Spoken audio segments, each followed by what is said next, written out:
a little hellraiser. Climbing onto roofs and setting off firecrackers in outhouses were my specialties.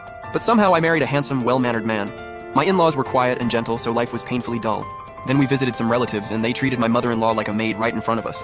I asked my husband, "Can I lose it?" He said, "If you can, please do it now." Perfect. My battlefield had finally arrived. Since I was a kid, I had been the famous little troublemaker around the villages. Even though I was a girl, I was better at climbing roofs and setting off firecrackers in outhouses than the local punks. My mom worried herself sick over me and always said, "What boy would ever dare marry a girl like you?" I never got it. Do I really need someone to want me? Would I just drop dead if no one did? My mom said I was too young to understand, but even after I grew up, I still did not understand. Meeting my husband was a complete accident. One weekend night, I was out running and took down 2 thugs with my bare hands. When I turned around, a clean-cut, handsome guy was staring at me with sparkling eyes. He said, "You are so special. Can I pursue you?" I asked him, "Are you afraid of dying?" He nodded, then shook his head. Under the streetlight, his fair face turned red. "If I died in your arms, I would die happy." Well, damn, this guy knew how to flirt. 3 years later, we got married. He had a good temper, a great body, was loyal and sincere, and came from a solid family. His parents were practical, and the whole family was polite and gentle. My mom was very satisfied with him. On my wedding day, my mom held my hand and warned me, "Control that temper of yours. This whole family is soft-natured. Even together, they are no match for you, so do not bully them." I asked my mom, "What if they bully me?" My mom said without hesitation, "Then beat their asses." She said it too loudly, and everyone walking in heard it. After a moment of silence, my future in-laws looked delighted and nodded like crazy. My husband Fangja blushed and looked shy. "Wow, does your whole family have some kind of weird masochist problem?" After we visited his relatives after the wedding, I finally understood. It was not masochism. They were looking at their savior. Early that morning, his uncle and aunt warmly invited us inside.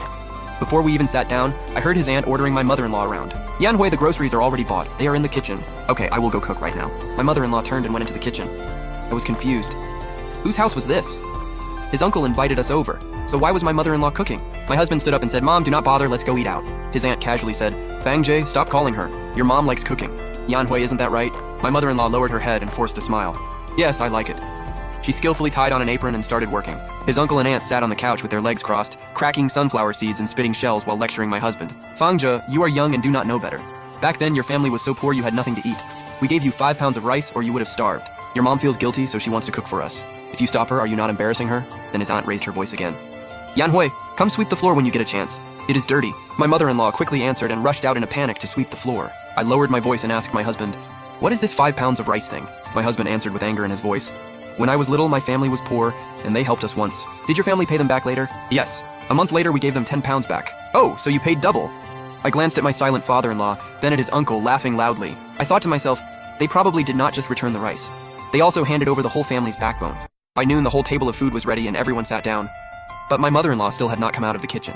"Ignore her," his aunt said. "She likes cleaning everything up before eating. Let's eat first." My husband sat stiffly and did not pick up his chopsticks.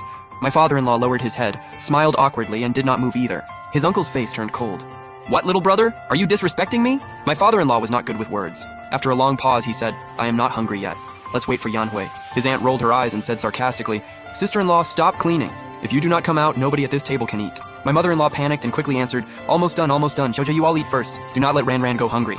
His aunt raised an eyebrow at my husband. "Heard that? I cannot invite your mom out. If you still do not eat, are you making your uncle starve with you?" My husband's eyes turned red, but he still could not say a word. His hand was gripping the chopsticks so hard it turned white. I finally understood. In simple terms, we had a silent dad, a weak mom, Fangja who could not win an argument, and a family full of freak relatives. Maybe he had fought back for his mom before, but it never ended well. Over time, things became what they were now. I asked him, "Would you mind if I went crazy?" My husband said, "If you can, please hurry." I raised my hand and flipped the whole table. "Eat, eat, eat. All you know is eating. Even if the sky fell, it would not shut your mouth. Why are you stuffing your face so fast? Afraid you will miss the feast if you are 1 second late?" I used just the right force and the whole table of food dodged everyone else and landed straight on his uncle. He froze, covered in soup and sauce, looking completely pathetic. Then I turned, grabbed his aunt by the collar and slapped her hard from both sides. "Feudal society died a long time ago.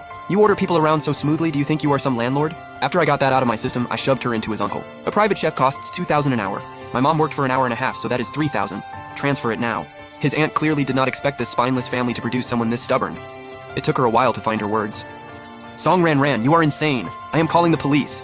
Fangja, are you just going to watch your wife go crazy in my house?" My husband took one step back and said pitifully, "You know I cannot beat her." I glanced at him. There was no pity on his face, only a barely hidden smile. I bent down, snapped off one table leg, weighed it in my hand and said, "Go ahead and call the police. Those injuries on you two do not even count as minor injuries. I will be out in a few days. I'm a very warm person. I like your house. Once I get out, I will come smash it every day. No cash on you, right? That is fine." I walked around and looked at the furniture. "You can pay with stuff too. Do not worry, my aim is good. I will not smash anything extra. After that, I swung the stick and smashed the sliding door. A half-old second-hand sliding door. I will count it as 1,000. Then I went into the kitchen and smashed every pot, bowl, and pan they had. Second-hand kitchenware bundle price, 1,000. Finally, I aimed and threw the stick. The light went out instantly, fell onto the coffee table, and shattered along with it. A 10-year-old busted light and coffee table. I will take the loss and count it as 1,000. Job done. My husband held my hand and said, "Your hand is red. Add some medical expenses." Good idea. I turned back and kicked 2 vases to pieces. That should cover the medical fee. His uncle was so angry he could not speak. He really wanted to call the police, but the way I smashed things was clean and skilled, even better than a street thug. If he called the police and I came back every day to camp outside his door, how would they live? Get out! His uncle's face was dark with rage, and after holding it in for ages, he only managed that one word. I clapped my hands and called my mother-in-law to leave. Fine. We will stop here today. Next time you need someone to cook, remember to call me. I will give you 20% off. His uncle's family really had no manners. The house was this messy, yet they still invited relatives over. There was not even room to step. My husband followed behind me and apologized. Ran, you have suffered. His uncle, who had just caught his breath, almost passed out from rage again. She smashed my house to pieces and she suffered. She is the least wrong person here. His uncle shook with anger. All of you, get out. As long as I am alive, your family will never step into my house again. I stopped, turned around and stared straight at him. He instinctively stepped back. What else do you want?